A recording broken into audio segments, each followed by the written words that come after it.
গতকাল শুক্রবারের তীব্র ভূমিকম্পের ২৪ ঘন্টা না পেরোতেই গাজীপুরের বাইপাইলে আবারও ভূকম্পন রেকর্ড করেছে আবহাওয়া অধিদপ্তরের ভূমিকম্প পর্যবেক্ষণ ও গবেষণা কেন্দ্র।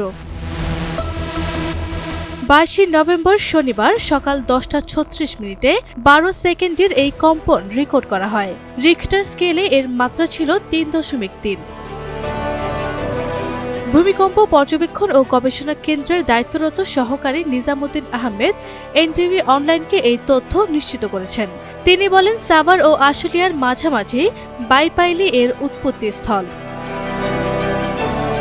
এর আগে গতকাল শুক্রবার সকালে ঢাকা থেকে ১৩ কিলোমিটার পূর্বে নরসিংদীর মাধবদীতে ৫.৭ মাত্রার তীব্র ভূমিকম্প অনুভূত হয়। এতে ২ শিশুসহ ১০ জন প্রাণ হারিয়েছেন। এর মধ্যে ঢাকায় ৪ জন, নরসিংদীতে ৫ জন ও নারায়ণগঞ্জে ১ জন মারা গেছেন। এছাড়া দেশের বিভিন্ন জেলায় কয়েকশো মানুষ আহত হয়েছেন। ক্ষতিগ্রস্ত হয়েছে বেশ কিছু ভবন। আরবি ইসলাম হিমু, NTV অনলাইন।